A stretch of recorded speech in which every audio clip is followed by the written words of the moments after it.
Alrighty, this is the School Nest Student Planning Notebook. You can see it's been very well loved this year. This is what we used this last year. And I'm just going to take you through kind of how we used it so you can see just some ways that you might want to use it too. In the state of Pennsylvania, we have to have 180 days of education, and we can start counting that July 1st if we have our paperwork in. And so we trucked through November and December and January. I actually had scheduled to have those months off, and we were like the best homeschoolers. And so we actually hit 185 days at the end of February. And I stopped counting in April at 218. But this is a really great way to keep attendance, kind of have everything in one spot if you don't have a separate planner like I do. This is a scheduled day. This is really great for older kids too. I really encourage, especially if you have upper elementary or middle school kids and even high school kids, you can help them fill this out.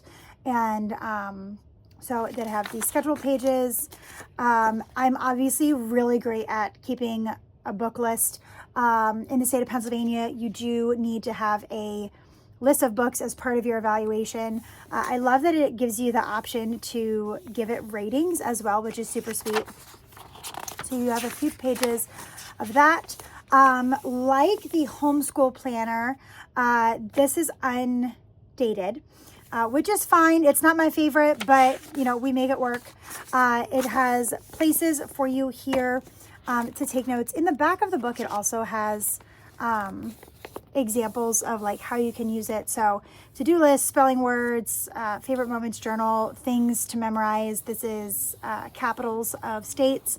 And then they have like a to-do list there as well. So lots of different ways you can use this. Goals, kind of overarching things for the month, whatever floats your boat.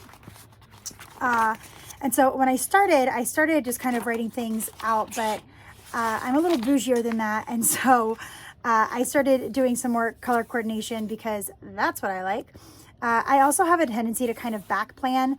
I joke all the time that Instagram is how I keep track of what I do for school. And so sometimes I kind of plan ahead. Oftentimes I will go in and backfill because a lot of times we end up doing school or extra learning that I didn't even have on the schedule. And so I have language arts up here, math, science, social studies, art, music. We also did sign language this year. And then we have our regular daily tasks, the worst at actually coloring these in, but we do morning board, we go over our days of the week and the weather, and we go over what we're going to do for the day, our letter of the day is down there.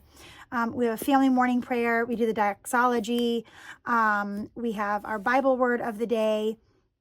And one of our non-negotiables for the day is they do one of their pages of handwriting. So that's really how I kind of structure that out. Some of them definitely look better than the others. You can see here, like we were at the beach during this time. Some of them are super filled out, other ones not so much. Because at the end of the day, at least for us and for like our evaluations, we don't necessarily have to show every single thing we do every single day of the week for all eternity. And there are weeks that I just didn't color coordinate either. It has the months of the year up here, and then you highlight kind of the days of the week that are covered on the weekly spread. Just trying to see if I missed anything. I ended up kind of changing this from sign language itself just to extra, just because we were doing so many different things. We adjust our tasks, you know, as age and maturity happens, things like that. And sometimes I did my colors, different themes there.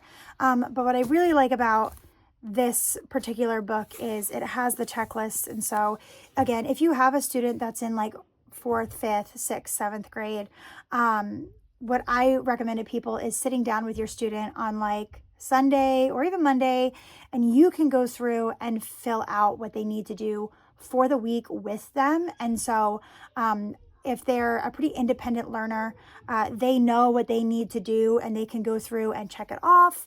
And then you can have a touch base with them on like Wednesday, and then a touch base with them on Friday, just to make sure that the stuff actually got done and to take a look at it and assess where you are so that you can plan and get ready for the next week. And that's just a really great way to give your kids some ownership of their learning. And again, it's just nice and organized. There's plenty of space. Between each month, there is 1, 2, 3, 4, 5. There are 5 full week spreads. So there's plenty of space between each month. And then, like I said, in the back here, they have some similar tracking things. They have contacts like the teacher one does. They have just some note pages. And then they have some example pages of what some of your spreads could look like. Again, I already showed you this one here with kind of those note pages. And then the way that they have a week spread out here. They actually have English, math, art, science, music, world history, and Spanish. So again, very similar layout, different things here like violin practice and chores and things like that. And that is it. So